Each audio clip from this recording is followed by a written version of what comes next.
여러분 안녕하세요. 5월 30일 셀트리온 방송을 시작하겠습니다. 미국 시장 진펜트라 60% 예약.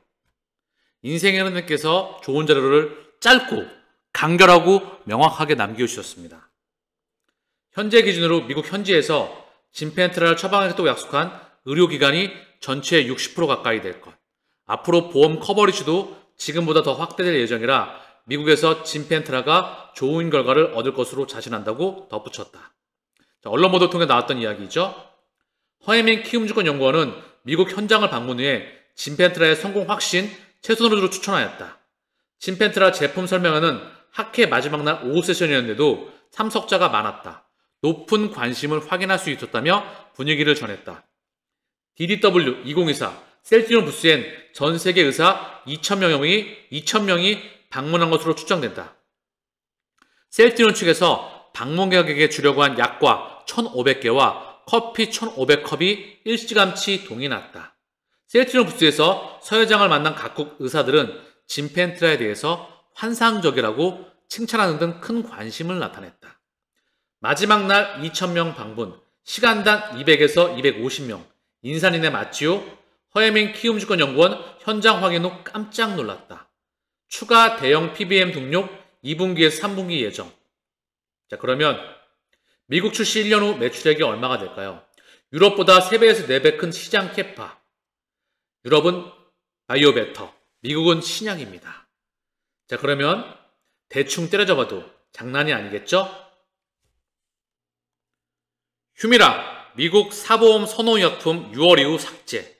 유플라이마 청신호이다. 사보험 85% 출시, 공보험 5% 출시. 진펜트라와 유플라이마, 투톱 마케팅 시작 기대해도 될 것 같습니다. 그럼 모멘텀 뭘까요? 유럽 유명제약사 M&A, 나스닥 상장, 분기 매출 1조 돌파, 진펜트라 미친 매출, 쫄지 말고 두려워하지 말고 뚝심 있게 미친 열성, 미친 열정으로 가세요. 평상시와 똑같이 그냥 걸어가면 됩니다. 도착합니다. 셀트리온이 안까지란 바이오시밀러, 아일리아야 바이오시밀러 국내 품목 허가를 받았다는 소식입니다. 하나는 라인업대로, 지도대로 길을 걸어가면 될 겁니다. 그리고 결과물을 만들어내니까. 자, 오늘 시장이 좀 빠졌죠? 시장의 영향을 받아서 셀트리온 또한 조금 빠졌습니다. 오늘 시장 상황을 보시면 오늘 수급이니 호가 창이니 이런 거 다 생략할게요. 누적 잔고이니 대차 잔고이니 자사주 신청 내역이니 다 빼겠습니다. 시장 상황 보면 시장 흐름에 맞춰서 실적 찍을 때까지 걸어가면 됩니다. 자, 보시면 오늘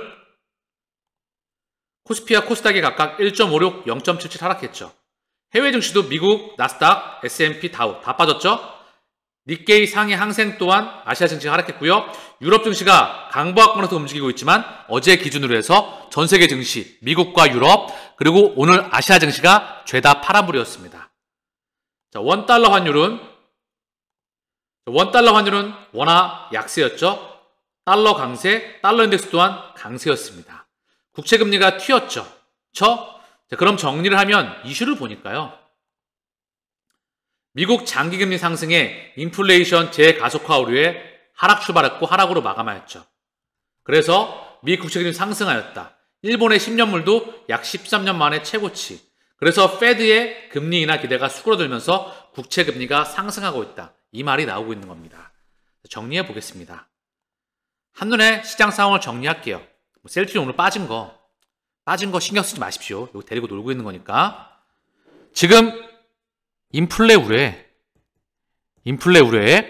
페드의 기준금리 인하가 뒤로 밀리면서 국채금리가 상승했다. 달러가 강세였다. 원화와 신흥통화의 약세였다. 주식이 약세였다. 코인이 약세였다. 이 흐름이잖아요. 그렇죠? 명분은 미디어에서 갖다 붙이는 명분은 인플레 우려로 페드의 금리 인하가 뒤로 밀려서 빠졌다.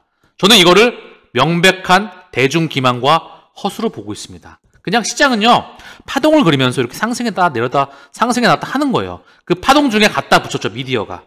그리고 우리 대중의 개인들의 머릿속에 어떻게 박았죠? 금리 인하는 좋은 거다. 금리 인하를 호재로 보느냐 악재로 보느냐, 금리 동결을 호재로 보느냐 악재로 보느냐에 따라서 프로와 아마추어가 갈립니다. 분명히 말씀드렸죠? 금리 이꼬르 경제 선진화 플러스 물가 상승률입니다. 경제 성장률은 실질 GDP 성장률이죠. 한 국가의 연봉입니다. 지금의 금리는 5.25에서 5.50입니다. 미국 기준으로. 0.75%를 미친 듯이 단행했었죠.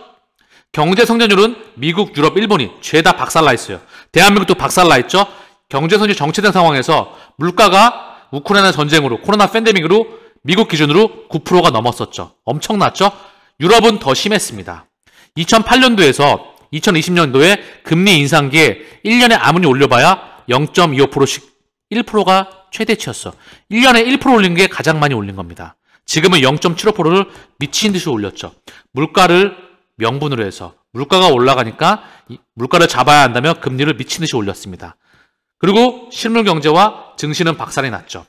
그러면서 금리가 이렇게 완만해졌을 때 증시는 최고점을 달성했고 코인 또한 최고점을 경신했었죠. 그렇죠?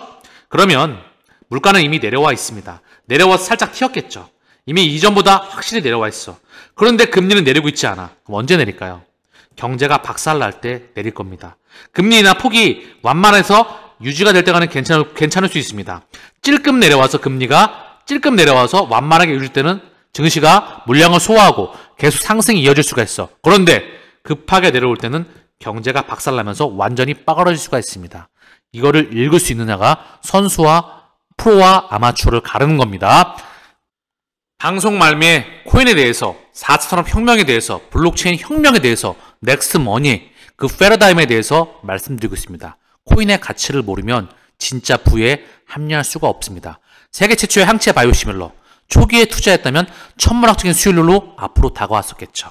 그러나 많은 사람들이 초기에 투자하지 못했습니다. 그러면 이번에도 놓치겠습니까?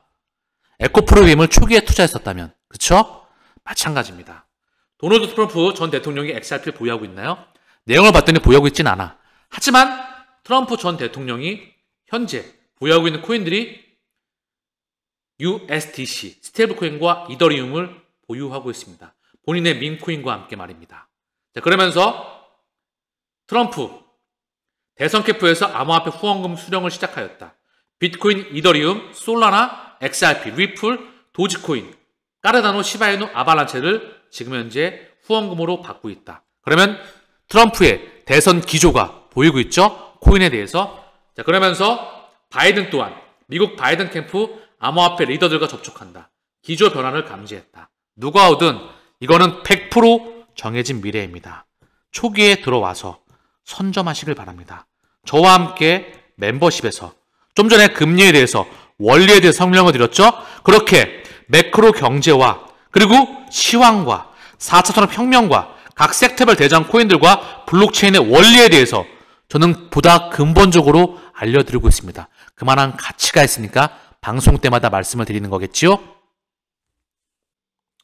유대인들이 밥상머리 교육을 한다고 하죠? 돈에 대해서 우리는 알 필요가 있습니다. 돈이 어떤 역할을 하는지 그걸 근본적으로 이해해야 넥스트머니, 블록체인 혁명, 인공지능이 하나의 심장을 담당합니다. 4차 혁명에 있어서 또 하나의 축이 블록체인, 그걸 블록체인이 설계도 그 부산물이 코인입니다. 아시겠죠? 멤버십에 오셔서 제대로 원리 있게 제대로 배우시길 바랍니다. 자, 오늘 셀티오는 0.89, 제약은 0.66, 보합권, 약보합권에서 마감을 하였습니다. 크게 의미 두지 마십시오. 너무나 수급, 호가창, 자사주, 공매도, 대체장고 이거 그만 오늘은 생략을 할게요. 지겹잖아. 이미 정해진 미래, 숫자가 다가오는 걸 우리는 기다리면 됩니다. 이것 또한 정해진 미래겠죠.